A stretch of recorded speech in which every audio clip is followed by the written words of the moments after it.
అంటే ఈసారి కొంచెం ఎమోషన్స్కి కొంచెం ఎక్కువ అట్రాక్ట్ అయిపోయాను. దాంట్లో అది రాకముందు ఫస్ట్ ఒక డౌట్ ఉందా, అది క్లియర్ చేసిన తర్వాత దాంట్లోకి వెళ్దాం. ఫస్ట్ అంటే హూ యామ్ ఐ అనేది అంటే యాక్చువల్గా ఏంటి, I'm not the body, I'm not the mind, I'm the soul అంటే నేను ఎట్లా కనుక్కోవడం, ప్రాసెస్ ఏంటి, ఓన్లీ చెప్పారు అదే ఫైనల్ ఎందుకు అంటే అందరూ అన్ని మెడిటేషన్లకి మూల అంటే పర్పస్ హూ యామ్ ఐ. ఏమై కరెక్టే, but I'm not the body, I'm not the mind ఎవరైనా చెప్పారనుకో అది ప్రామాణికం అని ఎందుకు అనుకోవాలి మనం? అంటే అది ప్రామాణికం అంటే వాళ్ళు మనకి హూయామై అంటే పెద్ద వాళ్ళు చెప్పిందంతా you're not the body, you're not the mind, you're somebody. George Gurdjieff నుంచి కరెక్టే ఒప్పుకుంటుందా, బట్ అదే వాళ్ళు చెప్పింది కరెక్ట్ అని మనకి ఎట్లా తెలుస్తుంది అంటున్నా. అంటే క్వశ్చన్ వాళ్ళే కదా సార్ రైజ్ చేసింది. అట్ట కాకుండా you are the body, you are the mind, you are soul అందరు చెప్పారనుకో, అప్పుడు అది నమ్ముతావు. అప్పుడు హూ యామ్ ఐ అనే క్వశ్చన్ ఉండదు కదా. అవన్నీ కలిస్తే నేను అట్లయితే కానీ యువర్ నాట్ ద బాడీ అంటే ఇప్పుడు అట్లా జస్ట్ అక్కడితో చెప్పి ఆపలేదు. అది ఒక విషయాన్ని అర్థం చేసుకుంటున్న క్రమంలో చరమస్థాయిలో నీకు అట్లా తెలుస్తుంది అంతే. అంటే దాని యొక్క అల్టిమేట్ పిన్నకిల్లో అదొక ఏమంటారు జ్ఞానం మాత్రంగా రిఫ్లెక్ట్ అయ్యే ఒక ఎక్స్పీరియన్స్. అది ప్రాక్టీస్ చేసేది కాదు, నిజంగానే జరుగుతుంది experience. You are not the body ఎందుకన్నారు తేలికైన పరిభాషలో, నువ్వు దాన్ని పెంచుతలేవు, దానంతగా అది పెరుగుతుంది కదా, అందుకని అది నీది కాదు. ఇప్పుడు నీవు చేసేది, ఇప్పుడు ఈ వాచ్ నేను పెట్టుకున్నా కానీ ఈ ఎంటికలు నేను పెంచలే, అందుకని దాంతో నీకు సంబంధం లేదు. You are not the mind ఎందుకు అన్నారు అంటే నీకు వచ్చే ఆలోచనలన్నీ నువ్వు కల్పించేవి కావు. అంటే చిన్నప్పుడు మనకి ప్రోగ్రామ్ చేసిన దాన్ని బట్టే కదా మనం. చిన్నప్పటి సంగతి ఇప్పుడు ఎందుకు, మన థాట్స్ చిన్నప్పుడు నీకు అసలు ఈ థాట్ రాదే. స్పిరిచువాలిటీ అంటే ఏందని నువ్వు ఎప్పుడు నారేళ్ళ వయసులో ఆలోచిస్తావా? అప్పుడు బాగానే ఉన్నావు. ఆ టైంలో you are not the body, you are not మైండ్గానే ఉన్నావు. ఐడెంటిఫికేషన్ లేదా ఆ సమయంలో చెక్ చేసుకో. ఒక చిన్న 3 ఏళ్ళ పాప ఉంటాడు, వాడు ఎప్పుడన్నా బాడీని చూపిస్తాడా? అంటే అప్పటికి ఇప్పటికి తేడా కాన్షియస్నెస్. ఇప్పుడు మనం కాన్షియస్గా ఉన్నాం కాబట్టి అప్పుడు అన్కాన్షియస్గా ఉన్నాం. ఎవరన్నారు? అప్పుడు మనకి అంటే అప్పుడు కాన్షియస్గా ఉంటే గుర్తుండేది కదా. అప్పుడు కాన్షియస్నెస్ గుర్తుండాలని ఎవరు చెప్పారు? కాన్షియస్నెస్ అనేది ఒక స్థితి, దాంట్లో మెమరీకి ఏం స్కోప్ లేదు. ఏ fully conscious being may not have memories.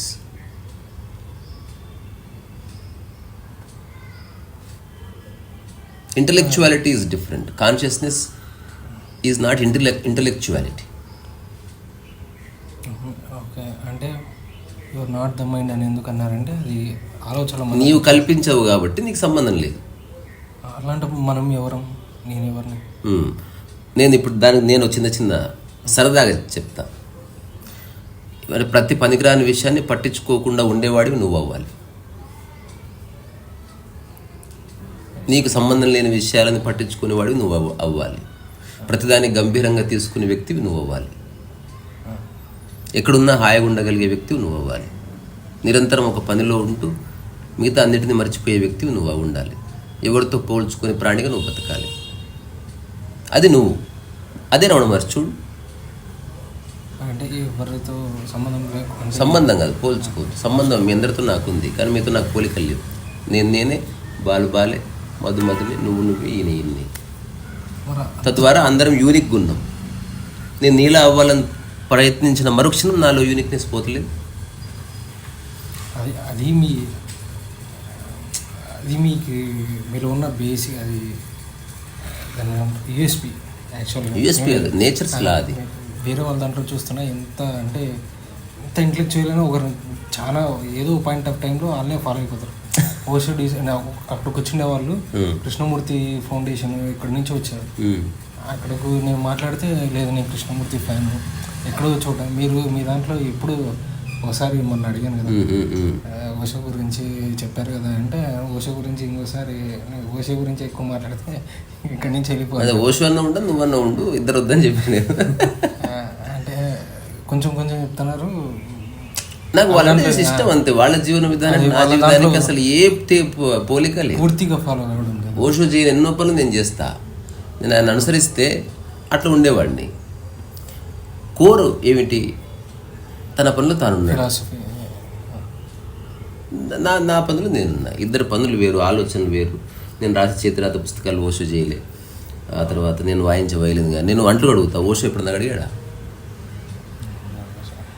అంటే? ఎవరి వైవిధ్యం వాళ్ళది, ఎవరి యూనిక్నెస్ వాళ్ళది. మరి మీరు ఇంత సింపుల్ చెప్పారు కదా, ఇంత జస్ట్ సింప్లిఫై చేసి చెప్పిన దానికి అన్నీ క్రియాయోగాలు తెలియదు. తెలియదు వాళ్ళకి. ఇంకొకటి వచ్చేసి క్రియాయోగా అంటారు. అంటే తెలియదంటే సింపుల్గా చెప్పడం తెలియదు. అట్లా వాళ్ళు ఎప్పుడు దాన్ని సింప్లిఫై చేయాలి. గురువు గారు చెప్పిందే ఫైనల్ అని నమ్మిన వాళ్ళందరూ అట్లా ఇరుక్కుపోయారు. నేను ఆ నమ్మకం కూడా వదిలేసి, is there any way, simplest way ఉందా అసలు? ఇంత సింపుల్ చెప్పేటప్పుడు మరి విపాసన అవన్నీ కూడా అవసరం లేదు. అవన్నీ ఇప్పుడు నీ మైండ్ ఏమిటి, ఎటెటో వెళుతున్న మైండ్ నీ దగ్గరే ఉండటానికి పద్ధతి ఏమిటి అన్నప్పుడు అవసరం. కానీ అదే లైఫ్ అంతా చేయడం అనేది మళ్ళీ ఎలిమెంటరీ అనమాట, వెరీ సూపర్ఫిషియల్. అదే చేయొచ్చు. ఎందుకు చేయడం? ఇప్పుడు నీకు నడక వచ్చిన తర్వాత కట్టేందుకు? ఎవరైతే ధ్యానాలు చేస్తున్నారో ఆశ్రమాల్లో వాళ్ళు అర్థం అవన్నీ బేసిక్ ఫండమెంటల్ ఎలిమెంటరీ మెథడ్స్ అంతే. అవి నీకు గ్లింప్స్ని ఇస్తాయి. ఓహో ఇలా ఉంటుంది అనమాట. ఇప్పుడు దగ్గర ఎగ్జాంపుల్, నువ్వు వైనరీకి వెళ్ళావు అనుకో, చిన్న స్పూన్లో చిన్న కప్పులో వైన్ ఇస్తారు, అది గ్లింప్స్. నువ్వు రోజంతా అదే తాగుతూ కూర్చోవద్దు, అదేమిటో అర్థం చేసుకుని నీకు కావాల్సింది తెచ్చేసుకో ఇంటికి. ఇంకా అర్థమైపోతే ఇంకా దాన్ని వదిలిపెట్టేసి, నీకు అర్థమవుతున్న కొద్దీ అర్థం చేయించేవాడు ఆ పద్ధతి అన్ని పక్కకు జరగవలసింది. నీకు సైకిల్ వస్తుంది, తొక్కేది సైకిల్ తొక్కుతాను. ఫస్ట్ ఎట్లుంటుంది, గట్టిగా పట్టుకుంటాం సైకిల్, వచ్చిన తర్వాత సైకిల్ పట్టుకోకపోయినా పోతుందా లేదా? ఇప్పుడు సర్కస్లో చేతులు వదిలేస్తారు, రౌండ్ తిరుగుతారు గాల్లో. ఇప్పుడు ఎవరన్నా అక్కడ సైకిల్ వదిలేసి తొక్కిన వ్యక్తిని ఒకడు చూసాడు అనుకో, ఊర్లో పల్లెటూరులో, వాడు సైకిల్ తెచ్చుకుని అట్లే అంటే ఎన్నిసార్లు ఎక్కినా కింద పడతాడు. బికాజ్ అది అల్టిమేట్ చివరి స్థితి అది.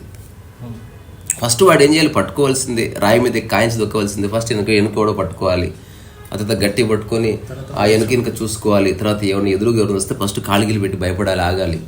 అట్లా తొక్కగా సైకిల్ ఎప్పుడైతే దానికి ఆ స్టాండర్లో నిలబడ్డదో, బ్యాలెన్స్ అనేది ఎస్టాబ్లిష్ అయిందో, అప్పుడు సైకిల్ నేర్పించేవాడు పక్కకు జరుగుతాడు. ఫస్ట్ సైకిల్కి చెప్పింది అన్ని రాయి వేసుకొని రాయి మీద కాలు పెట్టి ఎక్కాలని చెప్పారు. నీకు తొక్కడం రాగానే ఇలా ఇలా ఇలా ఎక్కి కాలు వేయడం రాగానే రాయి పక్కకు జరిగిందా? అట్లా రుద్రాక్షలు పక్కకు జరగవలసిందే, అట్లా ధ్యాన ఆశ్రమాలు రూములు పక్కకు జరగవలసిందే, ఒక మంత్రం పక్కకు జరగవలసిందే, లాస్ట్ గురువు పక్కకు జరగవలసిందే. అప్పుడు నీకు నిజమైన విషయం చిక్కుతుంది. కానీ ఎవరెవరైతే అవి రన్ చేస్తున్నారో దే నీడ్ పీపుల్. అందుకని ఆ పీపుల్ని హోల్డ్ చేయడానికి నాకు షెడ్యూల్ చూపించావు. అది ఎట్లుంది, మన రెసిడెన్షియల్ స్కూల్ షెడ్యూల్ లాగా ఉంది అది. That is not meditation.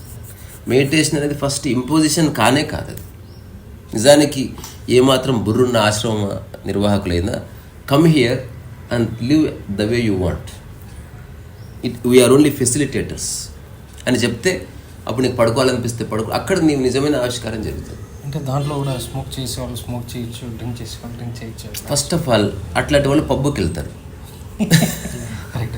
Night pub ఉంది సార్, 10 నుంచి ఉంటుంది. అన్ని లిటరల్గా అది నీకు కావాల్సిన అన్నిటినీ ఇస్తూ నీ ఈగోని సాటిస్ఫై చేస్తూ నీకు చిన్న మళ్ళీ రావడం కమ్ హియర్ అగైన్ అట్లా పంపిస్తాను. నిజమైన మాస్టరు, నిజమైన ఆశ్రమం నెవర్ కమ్ హియర్ అగైన్ అలా ఉండాలి. మరి సార్ ఇది స్వామి పరం సాయి యోగానంద, నువ్వు కొంచెం కొంచెం మంచి గట్టి మాట్లాడు. స్వామి పరం సాయి యోగానంద, స్వామి సచ్చిదానంద, ఆర్ట్ ఆఫ్ లివింగ్, అనాపనసాతి, క్రియా యోగా, మరి అంటే ఇన్ని రకాల యోగాలు ఒక్కోటి కొన్ని చక్రాలు డెవలప్ చేస్తూ ఉంటారు, కొన్ని కాన్షియస్నెస్ బిల్డ్ చేస్తూ ఉంటారు. కొంతమంది you will become the watcher అంటారు. అంత కష్టపడుతున్నారు కానీ మీరు అంత సింపుల్గా అయిపోతున్నారు. తెలియక అదే అంత సింపుల్గా తెలియక ఇంత దానికి తినకోకుండా అల్టిమేట్ మూలం ఒకటే. ఇప్పుడు నువ్వు ఈ గదికి రావాలి, ఎదురింటున్నావు, నువ్వు విజయవాడ పోయి ఇటుకి రావచ్చు. నెక్స్ట్ మీ పిల్లలకు చెప్పావు ఎలా వెళ్ళాలంటే విజయవాడ వెళ్తే రావచ్చని. వాళ్ళు ఎప్పుడు ఇటు గోడ మీద నుంచి తొంగి చూడనేలే, ఇప్పుడు విజయవాడ పోయే వస్తున్నారు. క్యాకరే చిన్న ఫార్ములా. ప్రపంచంలో ఉన్న అన్ని విషయాలు వేటిని నువ్వు పట్టించుకోకుండా జస్ట్ నువ్వు ఒక పని ఎంచుకొని ఒక వారం ఉండు అంతే. రెండోది, దానికి ప్రాపంచిక విషయాలు జోడించకు. అంటే సక్సెస్ కోసం చేయకు, పేరు ప్రఖ్యాతుల కోసం చేయకు, డబ్బు కోసం చేయకు, మెచ్చుకుంటారని చేయకు, వేరే వాళ్ళతో పోల్చుకుని చేయకు. నీకు ఎంత బాగా చేయాలనిపిస్తే అంత బాగా చేయి. ఇది చేసినావు అనుకో, ఆ 20,000 ఖర్చు పెట్టి ఏం జరిగిందో అంతకు తాత జరుగుతుంది. ఇంతే. కానీ మనకు నమ్మబుద్ధి కాదు. ఎవడో ఇన్స్ట్రక్టర్ ఒక తరహా డ్రెస్, ఒక తరహా లైటింగ్. సింపుల్ చెప్పిన అంటే బుద్ధుడు నిద్రాహారం అని 7 సంవత్సరాలు జ్ఞానోదయం తెచ్చుకొని చేసిందని బుద్ధుడు చెప్పింది. ఇప్పుడు తను ఆ జాతక టేల్స్ మళ్ళీ అదంతా వేరే. తనకు బోధి వృక్షం కింద కూర్చున్నప్పుడు ఎప్పుడైతే జస్ట్ అంటే బుద్ధుడు ఇచ్చిన ఒక గ్రేటెస్ట్ సైంటిఫిక్ మెథడ్ ఏదైనా ఉందంటే, when you pay attention to the breath your mind comes to halt. ఇది 100% కరెక్ట్. కానీ అదే అంతా కాదు, అది ఓన్లీ ఫండమెంటల్ మాత్రమే. నీ మైండ్ ఎలా నిలుస్తుందో తెలిసింది, ఇంకా నువ్వు అక్కడే ఉండకూడదు. ఇంకా ఇప్పుడు నువ్వు ఏం చేసినా నీ మైండ్ ఎట్లా నిలుస్తుందో అన్వేషించే పద్ధతి చేయాలి. నువ్వు ఎగిరి కాన్షియస్ని ప్రపంచంలో కలిపి టెక్నిక్స్ తీసుకున్న అలాంటివి ఏమీ లేవు. నువ్వు ఎవరే అవన్నీ చేయడానికి? ఇది ఏమన్నా మందా ఆ గ్లాసులు ది గ్లాసు కలపడానికి? డిజైర్స్ని నేను ఒక చిన్న పని చేస్తా. నువ్వు సముద్రంలో ఇప్పుడు మునుగు, పోనీ సముద్రం మధ్యలోకి పో, ఒక గ్లాస్ తీసుకొని సముద్రం నీళ్ళు ముంచుకొని సముద్రంలో కలుపు. ఇప్పుడు దాన్ని ఏమని వ్యాఖ్య చేస్తాం? అల్టిమేట్గా దాంట్లో సముద్రమే. అంటే నువ్వు అనిపించవచ్చు, నువ్వు సముద్రంకి వెళ్ళి నీళ్ళు ముంచినవు, మళ్ళీ సముద్రంలో కలిపినవు, నువ్వు సముద్రంలో నీళ్ళు తాగినవు, తర్వాత పోసినవు, ఎవ్రీథింగ్ సముద్రంలోకి పోతుంది. ఉన్నది సముద్రమే. నువ్వు జస్ట్ దావేమి చేయకుండా ఊరికే ఉండు.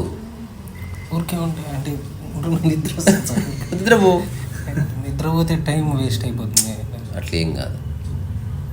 నిద్రపోతే మనకు చాలా లిమిటెడ్ టైం ఉంది. ఎవరన్నారు మస్తు అన్లిమిటెడ్ టైం ఉంది? పోల్చుకోవడం వల్ల అట్లా అనిపిస్తుంది. అల్టిమేట్ ఏంది? నువ్వు పుస్తకాలు రాస్తావు, లేకపోతే ఉద్యోగం చేస్తావు, కోట్లు సంపాదిస్తావు, ఇవంతా సూపర్ఫిషియలే. You are just here to be happy. అంతకుమించి ఏమన్నా పర్పస్ ఉందా? హ్యాపీనెస్ నుంచి పర్పస్ అయిపోయింది. ఇప్పుడు అది నువ్వు చేసే పనుల వల్ల అది వస్తుందా పోతుందా చెక్ చేసుకునే అవకాశం మనకు ఉంది. అంటే జడ్జ్ చేయను అంత ఇంటెన్సివ్ టెక్నిక్స్ ఫాలో అవుతున్నారు, అన్నీ వదిలేసి. వాళ్ళ సంగతి వదిలే, నేను నిన్ను అడుగుతున్నా. అంటే నాకు మామూలుగా ఉంటే రావడం అంటే మామూలుగా ఇలా కూర్చొని అబ్జర్వ్ చేస్తుంటే ఇంట్రెస్ట్ వస్తుంది. అది ఎలా తెలియదు? అబ్జర్వ్ చేసేది స్పెషల్గా కాదు. ఒకవేళ నీలో నిజంగా అది ఉంటే ఈ క్షణం కూడా కొనసాగుతుంది. అది ప్రత్యేకంగా చేసేది అన్నంతవరకు కోర్స్ అది. ఓకే. అంటే ఏది నువ్వు ప్రత్యేకంగా చేసినా అది కోర్సే. కోర్స్ అనేది నీకు ఒక విషయాన్ని అర్థం చేయించడానికి అంతవరకు. That is not all. ఇప్పుడు నేను అడిగే ఈ ప్రశ్న మీరు చెప్పే ఈ డెఫినేషన్ బట్టి ఆధారపడి ఉంటుంది. మైండ్ అంటే మైండ్ ఫంక్షన్ ఏంటి, హార్ట్ ఫంక్షన్ ఏంటి, ఎమోషన్స్ దేనికి లింక్ అయ్యి ఉంటాయి, ఎమోషన్స్ దేని చుట్టూ తిరుగుతాయి, మైండ్ చుట్టా హార్ట్ చుట్టా, దీంతో కంట్రోల్ చేయి. నాకు తెలిసినంత వరకు హార్ట్ అంటే ఎమోషన్స్, మైండ్ అంటే లాజిక్ అని నేను నమ్ముతున్నాను. కానీ మీరేమనుకున్నారు?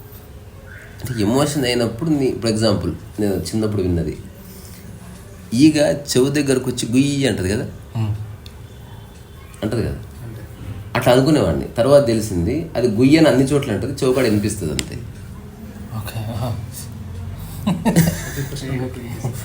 అర్థమైంది కదా?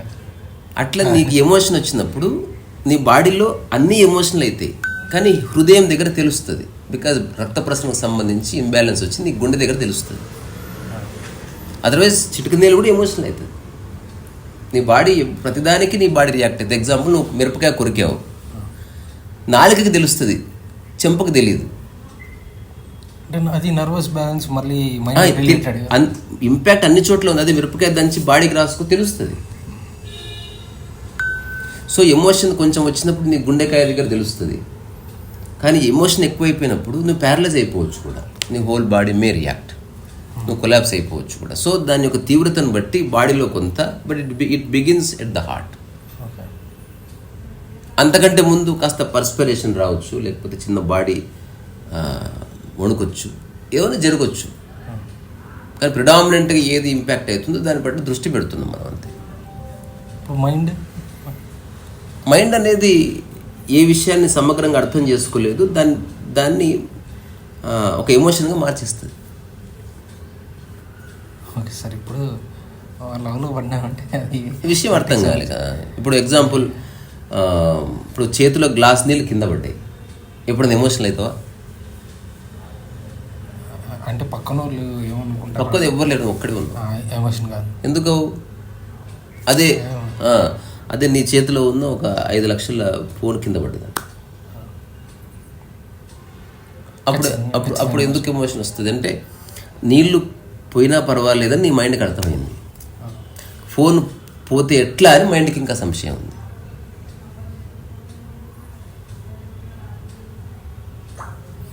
అంటే సార్ ఇప్పుడు నీ చదువుతున్నా, ఇప్పుడు ఎంఏ ఫిలాసఫీ చేస్తున్నా సెకండ్ ఇయర్, కానీ ఈ లవ్ అనే కాన్సెప్ట్ నాకు చాలా స్ట్రగుల్ ఇస్తుంది అర్థం. అంటే అది లవ్ కాదు నువ్వు చేసేది, లస్ట్ కూడా కాదు.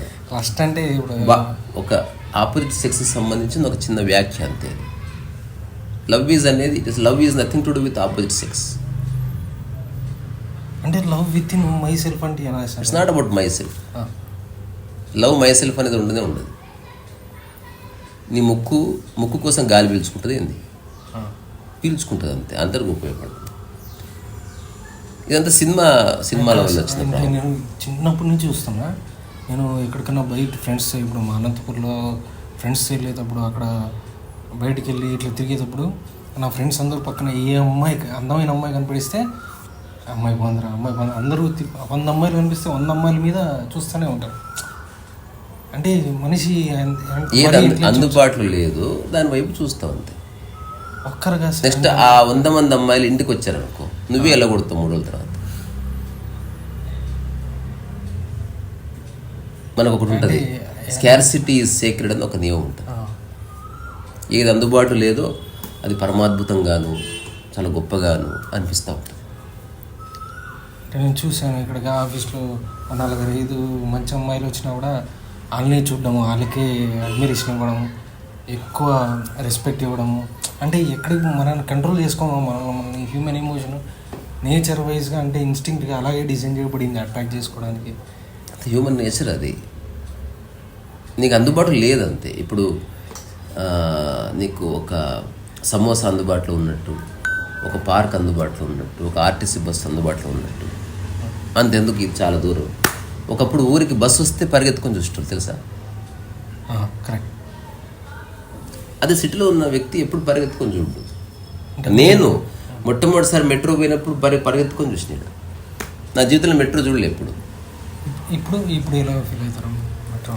ఏదైనా నీ లైఫ్లో అందుబాటు, నీ ఒకటి కోరుకున్నావు, అది నీకు అందుబాటులో లేదు, అది కనిపించగానే పరిగెడుతుంది శరీరం, మైండ్ పో పో పో పో అంటే. అంటే ఓసారి మనం ఇంత కకృతిలో ఉన్నాం అనిపిస్తుంది. కకృతి కాదు, అభావం అంటారు దాన్ని.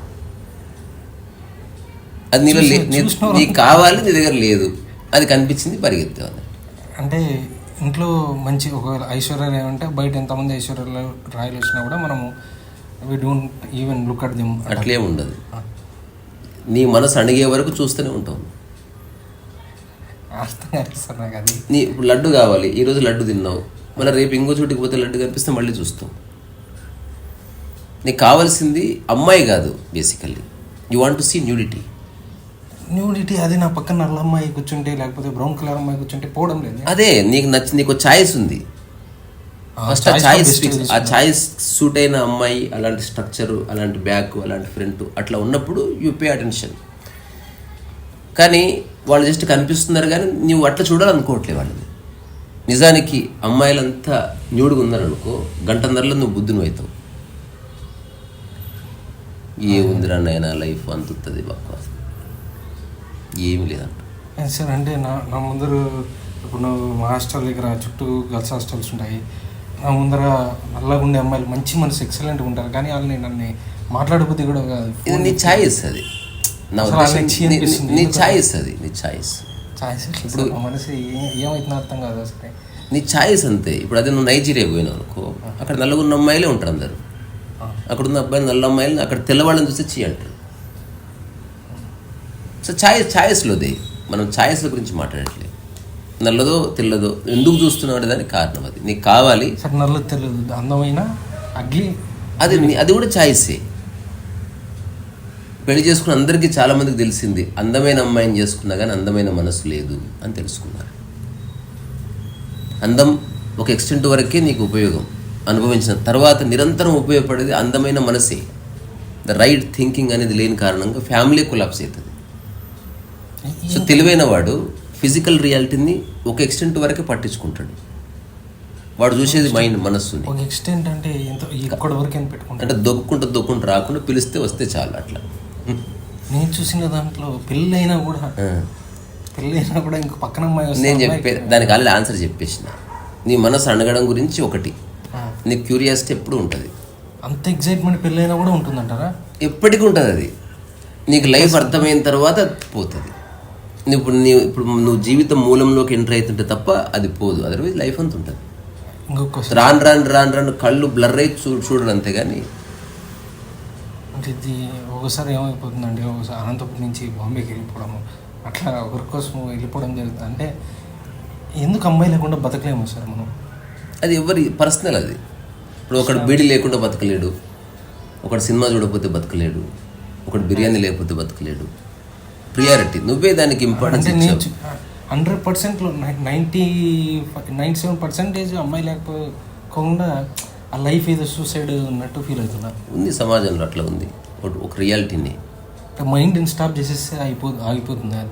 అట్లా చేయలేవు. అది కూడా ఒక థాటే కదా, అమ్మాయిని చూస్తే. అంత ఈజీ అయితే బాగానే ఉంది. ఆ థాట్ని స్టాప్ చేస్తే అమ్మాయి వెళ్ళిపోతుంది కదా. అందుకే నిద్ర వచ్చేసి నిద్రపోతే అయిపోతుంది. చెప్పండి. నిద్రలో అమ్మాయి చాలా మంది స్ట్రగుల్ అవుతున్నారు. నాకు వేరే ఎవరో తెలియదు, నువ్వు స్ట్రగుల్ అవుతున్నావో చెప్పు. నేను చాలా స్ట్రగుల్ అవుతాను. అది దాన్ని ఒక అమ్మాయిని పెళ్లి చేసుకుంటే మళ్ళీ నెక్స్ట్ తెలియదు. నువ్వు అట్లా ఊహించొద్దు. ఇప్పుడు తినే ముందే నెక్స్ట్ వామిటికి వస్తుందేమో, నేను హాస్పిటల్ కాడ తింటా, బాబు సెలైన్ తీసుకురా అంటే అరగకపోతే ఎమ్మడే ఎక్కించుకోవచ్చు. ఇట్లా చేయొద్దు లైఫ్ని. మరి యశోద హాస్పిటల్ దగ్గర ఇంకో 3 అమ్మాయిలు మంచి అమ్మాయిలు వస్తే పెళ్ళైనా కూడా వాళ్ళని చూస్తుంటారు. అప్పుడు పై అంతా వల్ల కొడతారు, ఎగ్జామ్ సెట్ అవుతుంది. అంటే ఇదంతా వన్ సైడ్ కాదు, అప్పుడు 2 సైడ్ ఉంటుంది. అంటే మైండ్ అనేది ఎంత పెద్ద డ్రామా అనిపిస్తుంది. మైండ్ని స్టాప్ నువ్వు ఒంటరిగా ఉన్నందుకు అదంతా. ఇప్పుడు ఆఫీస్లో నీ పరిమితుల్లో నువ్వు ఉంటావా లేదా? ఎప్పుడన్నా మీ బాస్ క్యాబిన్ మీద కాలేసినవా, ఉమ్మిచ్చినవా? అట్లనే ఒక అమ్మాయి లైఫ్లోకి రాగానే నీ హోల్ పర్స్పెక్టివ్ టువర్డ్స్ లైఫ్ మారిపోతుంది. అందుకే పెళ్లి చేస్తే సర్దుకుంటారని చెప్తారు. అంటే first time you have encountered another mind very closely. ఇప్పుడు అంతా సూపర్ఫిషియల్గా టచ్ చేస్తున్నావు. మొట్టమొదటిసారి 2 పురులు ఎదురుపడేటి ఉంటుంది నీ జీవితంలో. ఎప్పుడు ఒక అమ్మాయిని లేదా ఒక ఎనీథింగ్ అంత క్లోజ్గా ఎప్పుడు ఉండలే. పేరెంట్స్ కూడా ఉండవు. నువ్వు చిన్నప్పుడు ఎప్పుడో ఉన్నావు, ఎదుగుతున్న కొద్దీ పేరెంట్స్కి దూరంగా ఉన్నావు. పూర్తి ఎదిగిన శరీరంతో, ఎదిగిన మైండ్తో, ఎదిగిన అవగాహనతో నువ్వు ఫస్ట్ టైం ఒక అమ్మాయితో ఉండటం వల్ల నీ లైఫ్ పర్సెప్షన్ మారిపోతుంది. మొట్టమొదటిసారి నీకు దాక్తుంది, అరే నా అండర్స్టాండింగ్ రాంగ్, నేను చెప్పింది తప్పుగా తీసుకోబడుతుంది. అందుకే పెళ్ళైన వాళ్ళు విపరీతంగా కొట్లాడుకుంటారు. మొట్టమొదటిసారి 2 మైండ్స్ ఆర్ ఫైటింగ్ అనమాట. సో ఆ టైంలో కొందరికి సయోధ్య కుదురుతుంది, చాలా రిలాక్స్ అయిపోతారు. కొందరికి ఎన్లైటన్మెంట్ అవుతుంది, కొందరు ఫ్రస్ట్రేషన్ వస్తుంది, కొందరికి అవర్షన్ వస్తుంది, వాళ్ళ పద్ధతులను బట్టి. But no 2 persons can live under the same roof in the same way. అవసరాల వల్ల ఇదంతా. అంటే నేను చూసాను సార్ చాలామంది పెళ్ళయింది కానీ నువ్వు నీ గురించి చెప్తలేవు. టాపిక్ వదిలే. నా అడ్వైస్ చాలా మంది చూస్తున్నాను. అందరినీ చేసుకోకపోవడం మంచిదని నేను చేసుకోకు, కానీ సంశయాలు ఉండకు.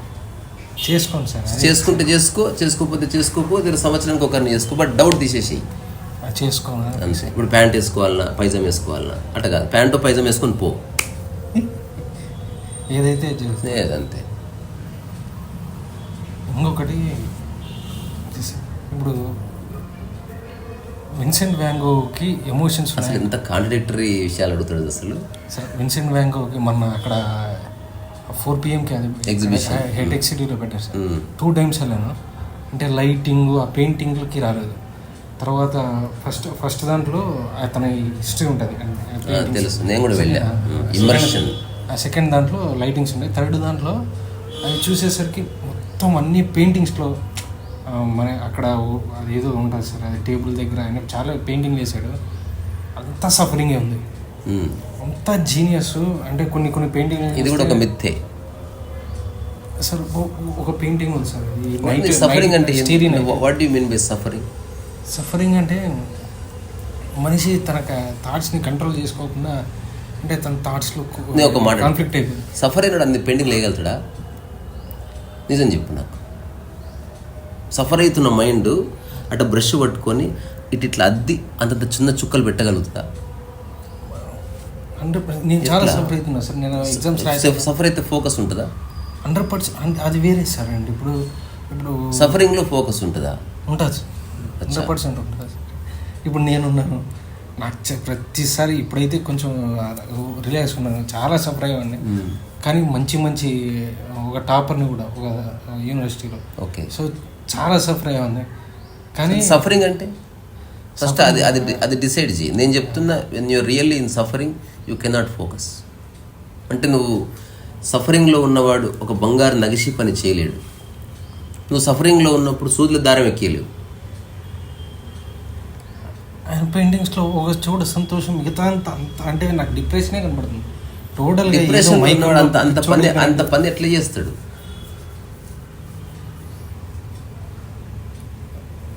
అంటే డిప్రెషన్లో ఉందో మూసుకొని మూల కూసుకొని బ్లేమ్ చేసుకుంటే ఇప్పుడు ఆఫీస్ పోయి కూడా ఒక్కడ నిజంగా డిప్రెషన్ ఉండి సఫరింగ్ ఉండి అట్లా వర్క్ చేసేవాళ్ళంటే నాకు చాలా గౌరవం. పోని పట్టు చలో క్యా బాత్, it's okay. Vincent van Gogh important కాదు, పెయింటింగ్ ఇంపార్టెంట్. నాకు విన్సెంట్ వ్యాన్ గో పెయింటింగ్ అంటే అతను హ్యాపీనెస్ ఇంపార్టెంట్. హ్యాపీనే ఉన్నాడు. లేదన్నా నీ డెఫినేషన్ ఆఫ్ హ్యాపీనెస్లో లేడేమో. అంటే ఎట్లుంటే హ్యాపీ ఉన్నట్టు. ఇప్పుడు 39 ఏళ్ళు బతికిండు కదా, అంత వర్క్ చేస్తాడు ఎవడన్నా? అసలు నువ్వు అనుకున్నంత స్పేస్ లేదు అక్కడ. అతను తన బ్రదర్కి రాసిన లెటర్లోనే తెలుస్తుంది. ఏం రాశాడు? చూపి డైలాగు అతనిది చూపి చదువు.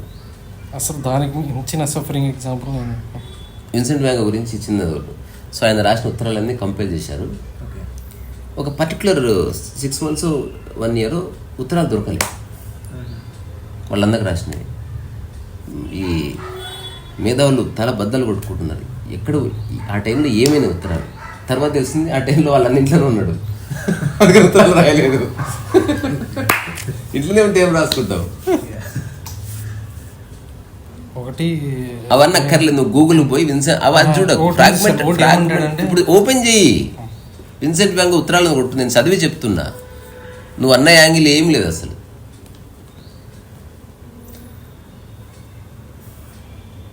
నా కర్మ ఇట్లా కాలిపోయింది, వాళ్ళు ఇట్లా వీళ్ళు ఇట్లా.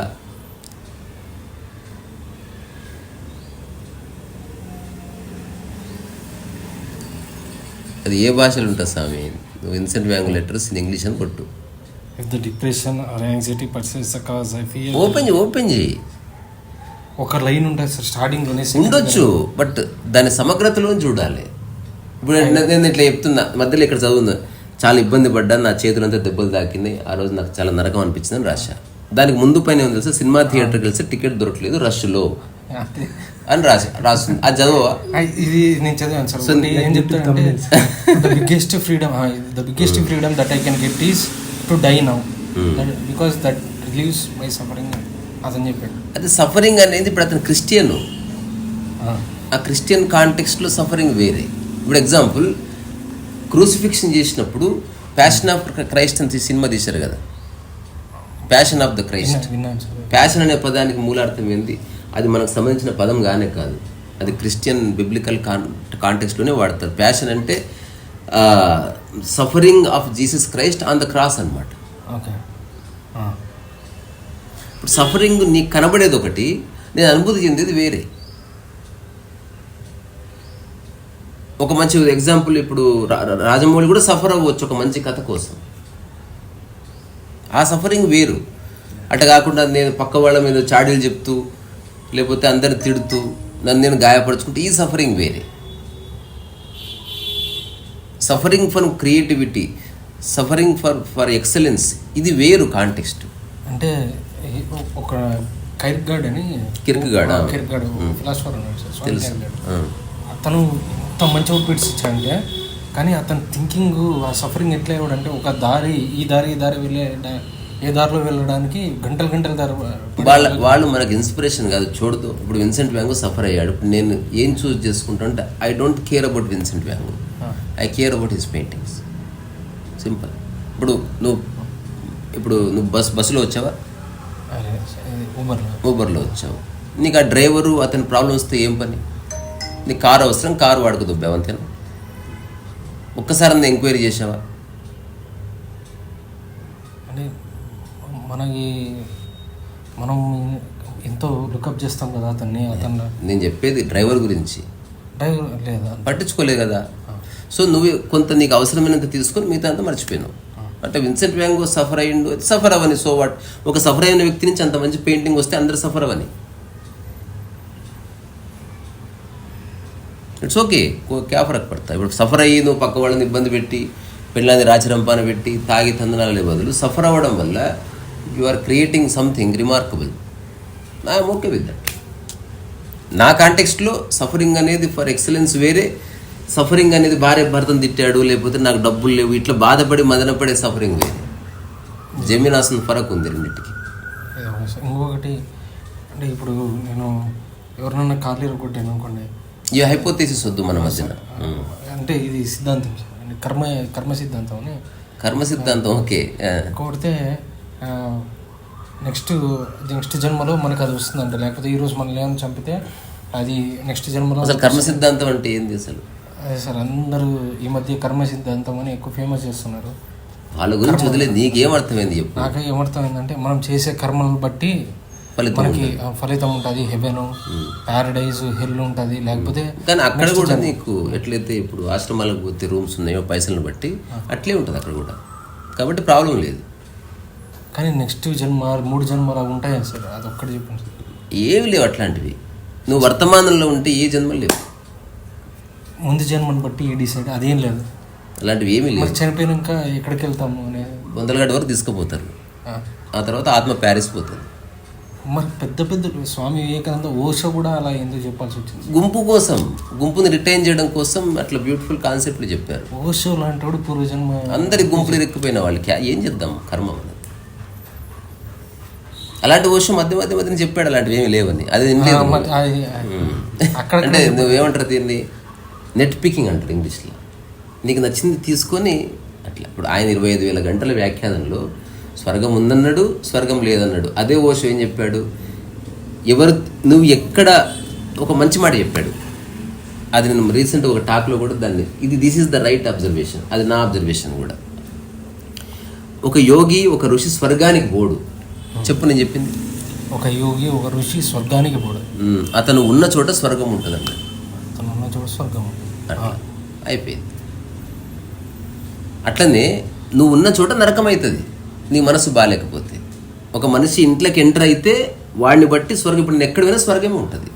మరి నేను 50 సంవత్సరాల బ్యాక్ టిబెట్ ఎంటర్ ఎంపోంచి పాగల్ బాబా, అది వేరే కాంటెక్స్ట్. నువ్వు అంతా కిచిడి కన్ఫ్యూజ్ చేస్తాను. చెయ్యకు అసలు. ఓషన్ వదిలే అన్ని కన్ఫ్యూజన్ పోతాయి. ఓషన్ వదిలేస్తే యాంగ్జైటీ పెరిగిపోతుంది. ఎందుకు? చాలా పెరుగుతుంది. ఈ వెస్టర్న్ ఫిలాసఫర్స్ నన్ను పీల్చి వదిలే అబ్బా, నీ లైఫ్ నువ్వు చూసుకో. అది ఎంతవరకు అంత తీసుకొని మీతో వదిలే. ఆయన యూజీ కృష్ణమూర్తిని పట్టుకుంటే యాంగ్జైటీ ఇట్లా పెరిగిపోయింది. ఊరికే చదువు.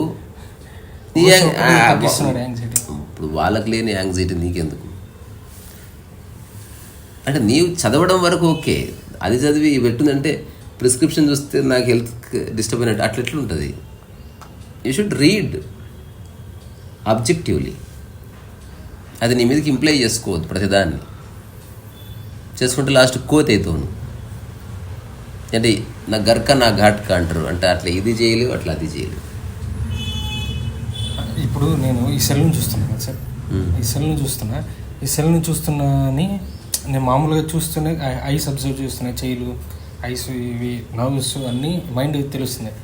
కానీ ఈ అబ్జర్వ్ చేసేది కూడా మైండేరా అని ఒకటి చెప్తుంది. దాన్నే వీళ్ళు వాచర్ అంటారు. అది ఎంతవరకు నిజం? నువ్వు ఇంకా నిజం అబద్ధంలో ఉందో అంటే నువ్వు ఎప్పుడు టెస్ట్ చేయలేదు దాన్ని. సరిగ్గా నాకు అర్థం కాలేదు సార్. ఎంతవరకు అది ప్రస్తుతం నువ్వు అక్కడ లేవు, నీ మైండ్ ఇంకా. అంటే ఇప్పుడు అంత దూరం నువ్వు థింక్ చేయకూడదు. నువ్వు ఫండమెంటల్స్ సెట్ చేస్తే నీకు అల్టిమేట్ వస్తుంది. ఫండమెంటల్స్ ఏంది? ఫస్ట్ ఈ ఫిలాసఫర్స్ వాళ్ళ సిద్ధాంతాలు వదిలేయి, వేరే వాళ్ళ గురించి పరచింతన వదిలేయి, నీ పని ఏందో నువ్వు చూసుకో. ఇట్లా 1 సంవత్సరం గడవని. ఇప్పుడు నీ మైండ్ ఫ్రీ అవుతుంది అన్నిటి నుంచి. ఆ మైండ్ పర్సీవ్ చేస్తుంది ఇలాంటి విషయాలు. ఎగ్జాంపుల్, నువ్వు మారథాన్ రన్నింగ్ చేయాలంటే ఫస్ట్ కాళ్ళు చేతులు స్టిఫ్గా చేసుకోవాలి, నీ ఆరోగ్య నియమాలు మార్చుకోవాలి. మారథాన్ ఇంకా రన్ చేయలే, కానీ నువ్వు ఫుడ్ మార్చావు, నీ బెడ్డింగ్ మార్చావు, తర్వాత నీ ఎన్విరాన్మెంట్ మార్చావు, తర్వాత నీ యొక్క బట్టలు ఇంకా మారథాన్ చేయలే. ఇవన్నీ మంచి బాడీ ప్రిపేర్ అయింది. అన్ని ఆల్రెడీ మారథాన్లోకి అడుగు పెట్టినట్టే. అంటే నువ్వు కుంటికాలతోటి నేను మారథాన్ గురించి ఆలోచిస్తా పుస్తకాలు చదువుతుంటే కుదరదు. అంటే జస్ట్ ఊరికే ఉంటాయి. అంటే మీరు అంటే వాళ్ళ గైడెన్స్, ఎవరి గైడెన్స్ ఉన్నా నీకు ఆ సంసిద్ధత ఉండాలి, ఆ పాత్రత నీలో ఉంటేనే ఎక్కుతుంది. నువ్వు ప్రిపేర్ చేయవలసింది గ్రౌండ్. ఇప్పుడు నేను చెప్తున్నా, లాస్ట్ టైం చెప్పా, అంతకుముందు చెప్పా, వేరే వాళ్ళ చర్చ వద్దు.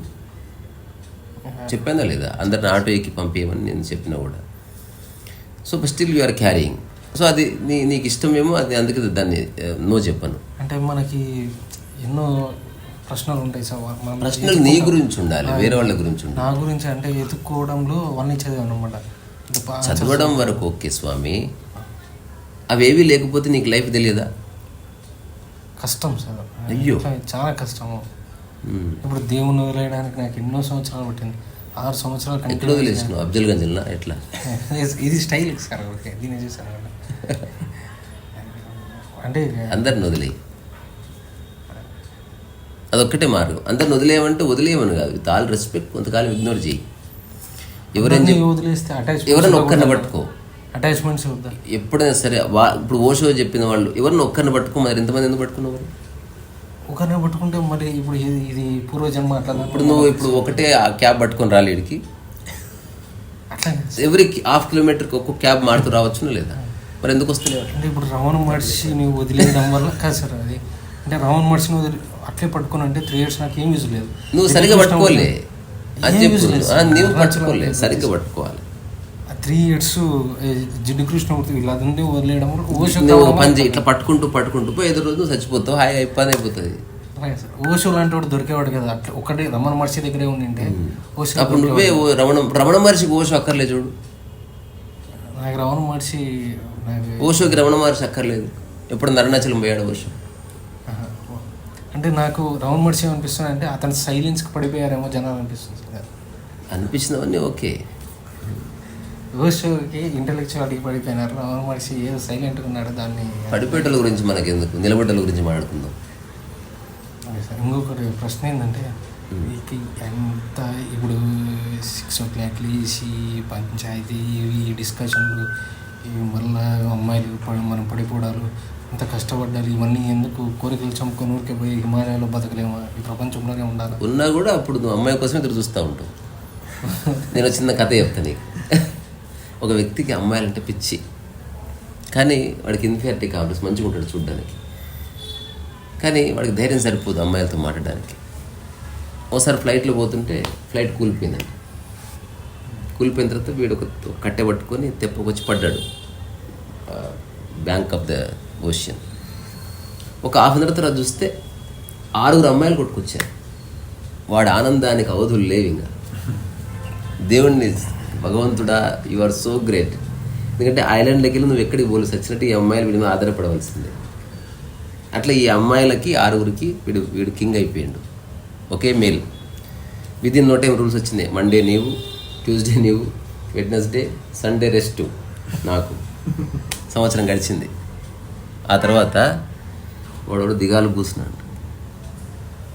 ఎందుకు? సంవత్సరం తర్వాత బోర్ వచ్చేసింది అదే పని చేసి.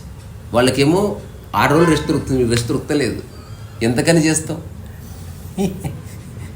అనుకున్నానంట, దేవుడా నా మొర ఆలకించి ఆరుగురు పంపించావు, ఇప్పుడు సీరియస్ కూడా ఒక్క మొగోడు పంపించరాదు, నాకు కంపెనీ కావాలి, నా రెస్పాన్సిబిలిటీ షేర్ చేసుకుని ఒక మగవాడు కావాలి అన్న తర్వాత ఆశ్చర్యం, అర్ధరాత్రి పెద్ద శబ్దం వచ్చిందంట, మళ్ళీ ఏదో విమానం కూలిపోయింది. ఇప్పుడు ఒక చిన్న చెక్క మీద మగవాడు వస్తున్నాడు. వీడు అనుకున్నాడు యు ఆర్ రియల్లీ గ్రేట్.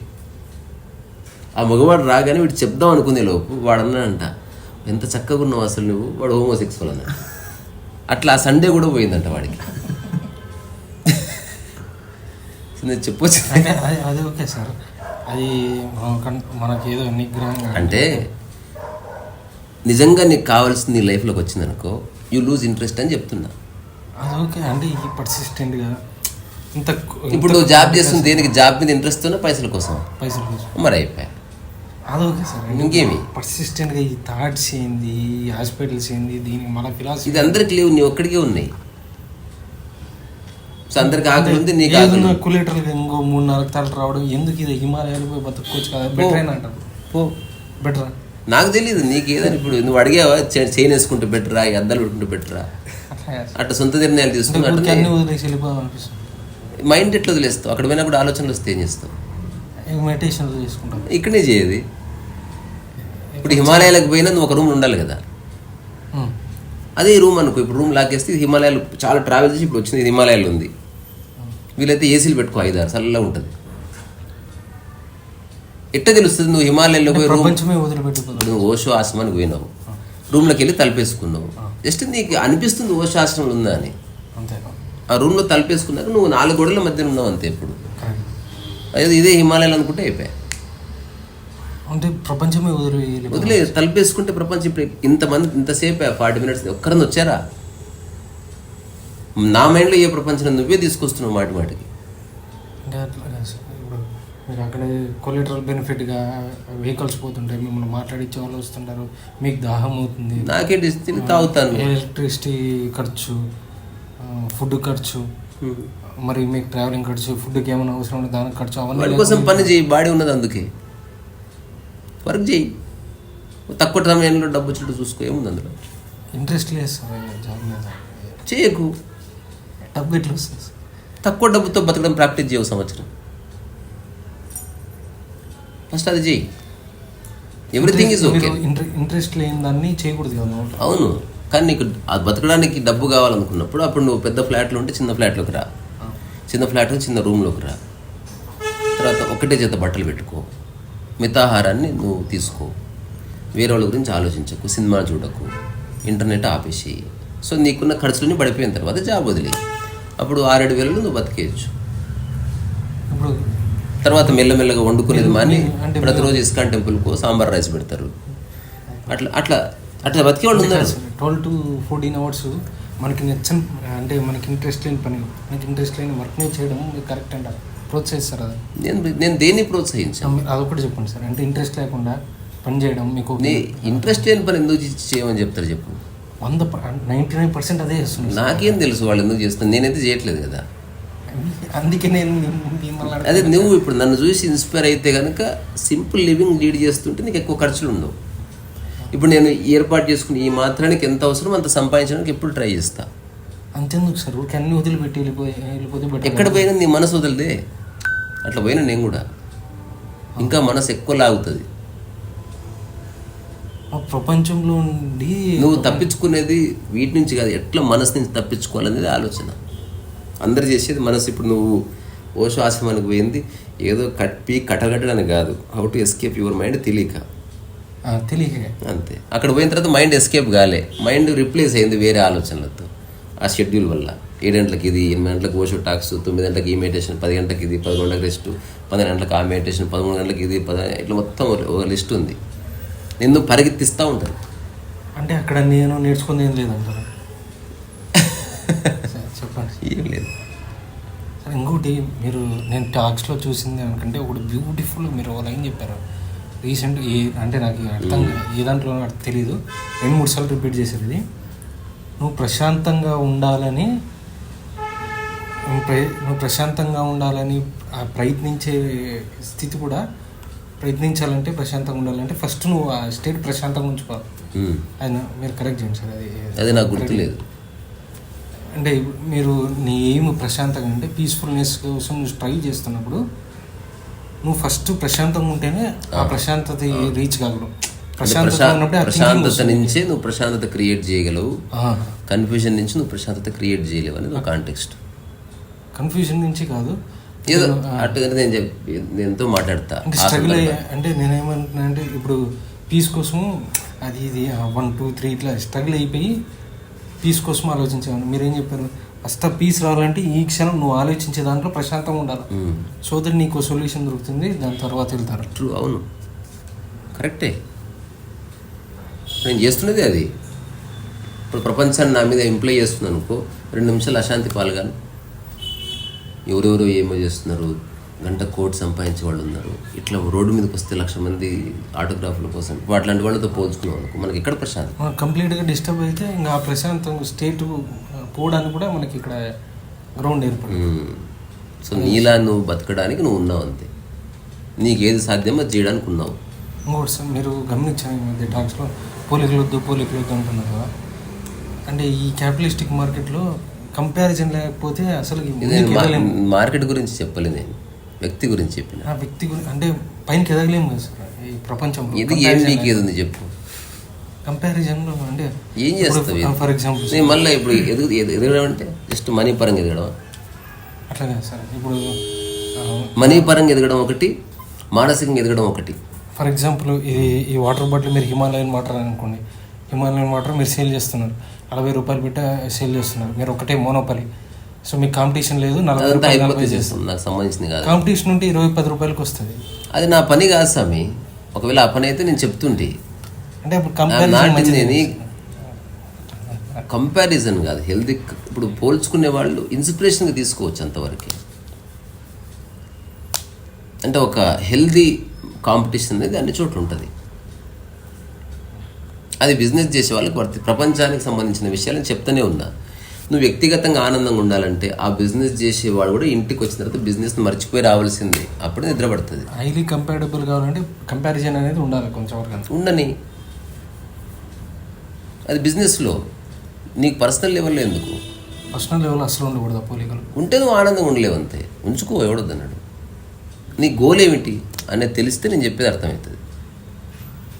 నేను చెప్తున్నది నువ్వు హాయిగా ఆనందంగా బతకడానికి ఇది ఒక పద్ధతి.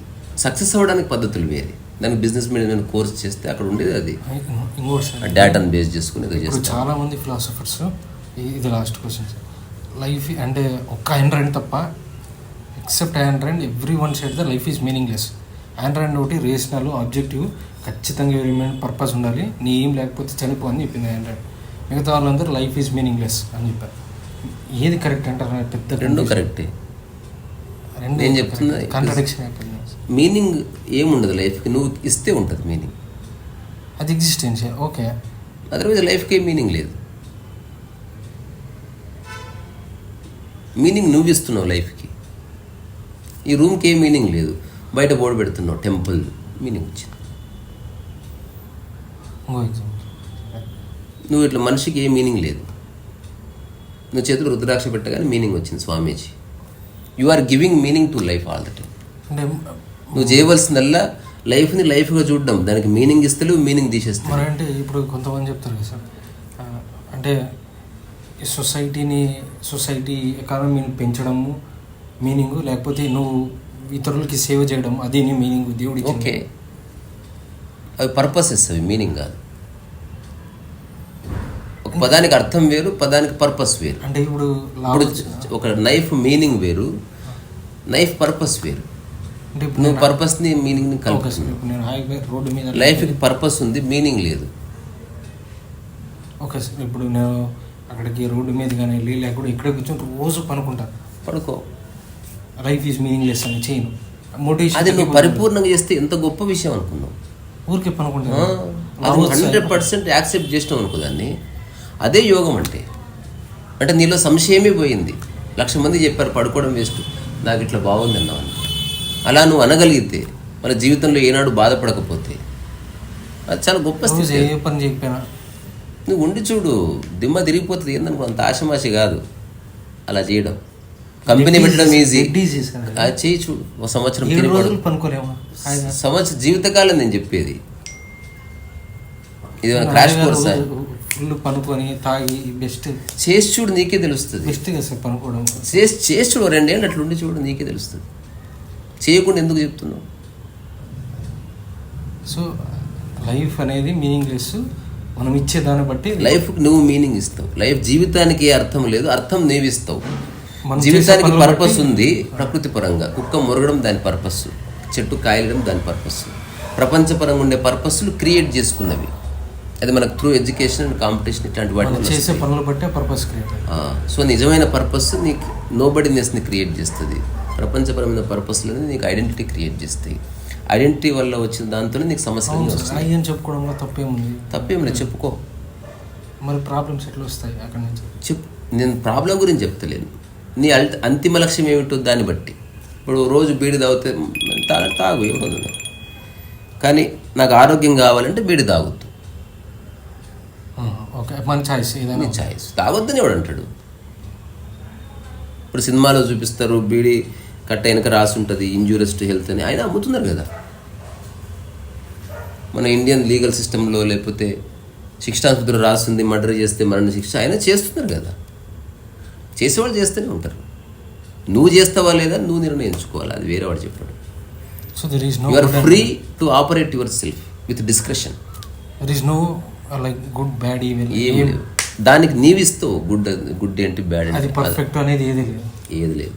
ఇప్పుడు లాస్ట్ క్వశ్చన్ సార్, అంటే ఇప్పుడు మీరు ఈ వెయిట్ ఎట్లా మేనేజ్ చేస్తున్నారు? తక్కువ ఉన్నారు కదా, చాలా తక్కువ ఉన్నారు కదా వెయిట్ ఇప్పటి నుంచి. అంటే మీ వాంట్స్ని అధాపాత్రలను తొక్కేస్తారు. ఎంత అవసరం అంత తీసుకో.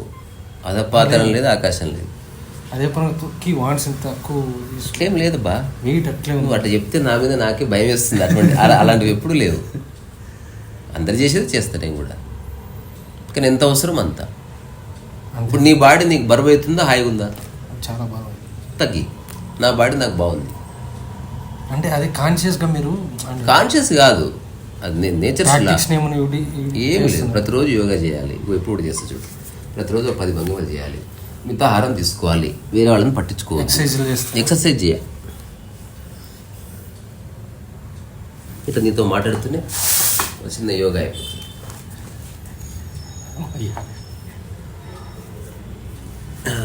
చూడ అయిపోయింది.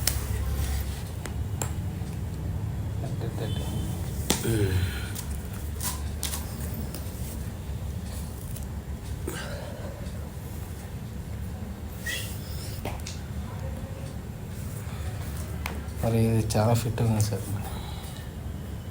మాకేదైనా సజెషన్ ఇస్తే వైట్ క్లాస్ గురించి ప్రోగ్రామ్ చెప్పిన ఒక సజెషన్ ఇస్తే చేయడమే ఎక్సర్సైజ్ కాకుండా వేరే చెప్పి. ఇది ఎక్సర్సైజ్ కాదు, ఇది ఇట్లా కాకుండా ఫుడ్లో అంటే తగ్గించుకో. థాట్స్ని మన వేరే వాడి గురించి ఆలోచించడం మానేస్తే తప్ప థాట్స్ తగ్గవు. ఆ ఫుడ్ పైన థాట్సే వద్దు నాకు అంటే అట్లా. నువ్వే చెప్తున్నావు. నువ్వు నేను చెప్పేది వినకుండా. ఇది ఎట్లుందంటే ఒక వ్యక్తి దశరథ్ అని ఒక వ్యక్తి తాగొచ్చాడు మా ఇంటి దగ్గరికి. వాళ్ళ ఓనర్ ఉన్నాడు. వాడు అప్పుడప్పుడు తాగొస్తే ఓనర్ భయపడతాడు అనమాట. తర్వాత మళ్ళీ వీడు తాగొచ్చినటువంటి లొల్లి చేస్తున్నాడు. సేటు నాకు ఏదైనా పని చెప్పు సేటు అన్నాడు. అంటే పోయి బర్రెలకు నీళ్ళు పెట్టుకో. దమ్మాకుందా సేటు నీకు? పని చెప్పమంటే బర్రెలకు నీళ్ళు పెట్టమంటావు అన్నాడు. గడ్డి పో. మరి పని చెప్పమంటే గడ్డి ఏమంటాడు? వాడికి చెప్పడానికి వచ్చారు. అది అదే పనిరా అంటే వాడికి అర్థమైతే లేదు. పని అంటే ఇంకేదో చెప్పాలి. అది ఆల్రెడీ నాకు తెలుసు, తెలియని పని చెప్పు. ఇప్పుడు ఎట్లా నో థాట్స్ రావాలని ఎట్లా? వేరే వాటి గురించి ఆలోచించడం మాని. పక్కన బిర్యానీ తెచ్చుకొని స్మెల్ వస్తుంటే ఆటోమేటిక్ వెళ్ళిపోతుందని. అంతే. నెక్స్ట్ ఎప్పుడు పోతున్నావు ఓషో కమ్యూనికి? అది కరెక్ట్. ఆగస్ట్ మాన్సూన్ ఫెస్టివల్ నాకు తెలుసు ఆల్రెడీ. డైనమిక్ మెడిటేషన్ కోసం సార్. అంతే. అంటే ఆ గంట సేపు నువ్వు ఎగురు దుంకుతే కాస్త మైండ్ ఆగుతుంది. మిగతా అన్ని మంచి దానికి తాత మెడిటేషన్ టెక్నిక్ చెప్పనా నీకు సరదాగా? మంచి చెప్పండి సార్. నేను చెప్పేదంతా మంచిది తీసుకోవట్లేదు. ఇప్పుడు డైనమిక్ మెడిటేషన్ మంచిని ఎవడు చెప్పిండు? అంటే దాంట్లో 2 స్టేజ్లు బాగానే వస్తాయి. 10 minutes అదే చెయ్యి. దానికంటే కొరడా ఉంటుంది. తెచ్చో 2 గంటలు కొట్టుకో. వారం రోజులు ఎక్దమ్ మెడిటేషన్ ఉంటావు. గౌరీ శంకర్ మెడిటేషన్ అది పవర్ఫుల్గా సార్. ఓకే, మిగతా అంతా ఓన్లీ డ్యాన్స్లే ఉంది సార్. అది ఓషన్ అడుగు, నాకేం తెలుసు. అన్ని డ్యాన్స్లే ఉన్నాయి సార్. 5 నిమిషాలు ఒకటి చూడడం ఒకటి ఉంది. అంటే ఓషో ఏం చేస్తున్నాడు కన్ఫ్యూజ్ తెలియదు మనకు చెప్పలేదు కదా. ఆయన ఏదో జనాల్ని ఎంగేజ్ చేయడానికి ఏదో చేశారు. ఇప్పుడు అమ్యూజ్మెంట్ పార్క్ ఉంటుందా, అమ్యూజ్మెంట్ పార్క్, అది spiritual amusement park Osho create చేసి. అంతే. అంటే వచ్చిన వాళ్ళకి బోర్ రావద్దు కాబట్టి ఈ గంట ఇది, ఆ గంట అది. ఇప్పుడు మనం ఎక్కడన్నా పోతాం, రోలర్ కోస్టర్ ½ అన్ అవర్, ఆ తర్వాత జూలా ½ an hour, swimming ½ an hour, ఆ తర్వాత స్నూకర్ ½ అన్ అవర్. నీకు ఏది సమగ్రంగా రాదు, ఫుల్ ఎంజాయ్ చేసిన అనుకుంటావు. నిజంగా స్నూకర్ ఆడేవాడు స్నూకరే ఆడతాడు, అన్ని వాడు. నీకు విషయం అర్థం కావాలంటే ఒక ఫిలాసఫర్ని పట్టుకో, ఒక గురువుని పట్టుకో, ఒక ఆహారాన్ని పట్టుకో, ఒక జత బట్టలు ఎంచుకో, ఓ మూల కూర్చో, everything will be all right. ఇంకా వేరే దారి లేదు స్వామి. ఒకరిని పట్టుకోవడం కష్టం అయిపోతుంది. నీ ఇష్టం, పట్టుకో ఎక్కువ మంది. నేను చెప్పింది నీకు సూత్రం. 20 మందినైనా పట్టుకుంటే, ఇప్పుడు నేను ఓషన్ ఒకటి పట్టుకుంటే కాంత్రీజ్ అనే అట్లేం లేదు. ఓషో చెప్పేది కాంత్రీజ్ చెప్పేది అంటే కామనాలిటీని పట్టుకో. ఇప్పుడు బిర్యానీ ఎక్కడ తిన్నా టేస్ట్ పట్టుకుంటున్నావా లేదా, అట్లా. ఇప్పుడు మిమ్మల్ని పట్టుకుంటే నీషం పట్టుకోలేను కదా, నీషని లోపలికి వెళ్ళిపోలేను. అది అక్కడికి వెళ్ళి నీషే లోపలికి ఎవడు పోలేడు, అది ఫిలాసఫీ కదా. ఫిలాసఫీకి మనం పోలేం కదా, మీ దగ్గరే ఉంటాయని. నీ ఇష్టం, అది తప్పులేదు, తప్పేం లేదు. నీ చాయిస్. నీకు ఏది ఇప్పుడు ఎంత చెప్పినా నీకు ఏది చేయాలనిపిస్తే అదే చేస్తావు అల్టిమేట్. నేనేం చేస్తున్నా చెప్తా చూడు. ఏదైనా ఒక్కదాన్ని పట్టుకొని కొన్నేళ్ళు దాంతోనే ఉంటా. అదొక్కటే పద్ధతి మైండ్ నీ ఆధీనంలో రావడానికి, ఇంక వేరే విధంగా రాదు. ఇది నీకు చెప్తలేను, నేను చేసింది చెప్తున్నా. ఒకటే 5 years అట్లా, ఇంత ఇక జీవితకాలం. అది లాస్ట్కి మీరు చేసిన తప్పని తెలిసి తప్పులు ఉండవు లైఫ్లో, తప్పులు లేవు. నీకు చేస్తుంటేనే తెలుస్తుంది ప్రగతి. ఎగ్జాంపుల్, ఫస్ట్ టైం ఇట్లా చేసినావు, ఇంతవరకు వచ్చింది. 10th టైం తెల్ల కానింది అనుకో, ఇది తప్పు కాదు. నీ బాడీ ఫ్లెక్సిబుల్ అవుతుందని తెలుసుకో. నీకు లైఫ్ కరెక్ట్ అని ఎప్పుడు తెలుస్తుంది? నీ లైఫ్లో ఒక ఈజ్ వస్తుంది, పరచింతన పోతుంది, నువ్వు పని చేస్తే పని మీద ఫోకస్ వస్తుంది, అనవసర ఆలోచనలు రావు, వేరే వాళ్ళ లేనప్పుడు, నీ సమక్షం లేనప్పుడు నువ్వు వాళ్ళ గురించి మాట్లాడి, ఇట్లాంటివన్నీ జరుగుతుంటే నీకు లైఫ్ బాగా తెలుస్తున్నట్టు తెలుస్తుంది. ఇవే ప్రమాణాలు. ఒక్కడ ఉన్న హాయిగా ఉంటుంది. అన్ని ఎక్స్పీరియన్స్ బట్టి చేయాలంటే కష్టం టైం. ఇంక వేరే ఆప్షన్ లేదు. ఏం చేద్దాం చెప్పు. ఇప్పుడు హిమాలయాలకు పోవాలంటే హిమాలయాలకు పోవాలి, వేరే ఆప్షన్ లేదు. ఇక్కడే చిన్న హిమాలయాల సెటప్ వేసుకొని ఎక్కి దిగితే అయిపోతుంది కదా. అదే ఆప్షన్ కాదు సార్, రెండో ఆప్షన్. ఓకే, నేనైతే హిమాలయాలకే పోతాను. హిమాలయాలకు వెళ్ళాలంటే హిమాలయాలకే పోవాలి. లైఫ్కి ఆప్షన్స్ ఉండవు. లాస్ట్ క్వశ్చన్ సార్, ఇదే ఫైనల్. ఈ అందరూ ఈ పెద్ద రెస్పాన్సిబిలిటీని హై లెవెల్ అంటే హై ప్రొడక్టివ్ లెవెల్గా భావిస్తారు. ఈ రెస్పాన్సిబిలిటీ అనేది అన్ని దాంట్లో కారణం అవుతుంది. అంటే తల్లిదండ్రులను చూసుకోవాలా, పిల్లం వస్తే అది వైఫ్ని బాగా చూసుకోవాలి, లేకపోతే మనకి సంబంధించిన వాళ్ళు బాగా చూసుకోవాలి, వాళ్ళు హర్ట్ అవుతారేమో మనం ఏమనుకోకుండా. ఈ రెస్పాన్సిబిలిటీ అనేది నిజంగా ఇంపార్టెంట్. అంటే రెస్పాన్సిబిలిటీ అంటే రియల్ సిటిజన్ అంటే రెస్పాన్సిబిలిటీ, బాధ్యత. అంటే డిఫైన్ ఎలా చేస్తాను, నా వాళ్ళు కాబట్టి నేను వాళ్ళకి ఎంతో చేయాలా, ఏదో చేయాలా. నువ్వు చేసి నచ్చకపోతే అంతే, మన తగ్గట్టుగా చేయాలి. తద్వారా రెస్పాన్సిబిలిటీ లేదు, బొంగు లేదు, నీకు సాధ్యమని చేస్తున్నావు. లైట్ తీసుకో. సొసైటీ అంతా నాకు నచ్చినట్టు నువ్వు చేసింది నాకు నచ్చకపోతే అన్నదానికి ఆన్సర్ ఇస్తలేవు. నువ్వు చాలా రెస్పాన్సిబుల్గా నా కోసం చేసినవయా, కానీ నాకు నచ్చలేదు అది. ఇప్పుడు ఏంటంటే చెప్పు. రెస్పాన్సిబుల్ అంటేనే మనకి వాళ్ళకి నచ్చినట్టు చేయడం. నాకు నచ్చలేదు నువ్వు చేసేది ఏది. ఇప్పుడు పేరెంట్స్ని బాగా చూసుకోవడం అంటే వాళ్ళకి ఏం కావాలో దాని తగ్గట్టుగా మనం ప్రొవైడ్ చేయడం. నువ్వు ఏమి ఇచ్చినా వాళ్ళు తృప్తి చెందలేదు అనుకో, అప్పుడు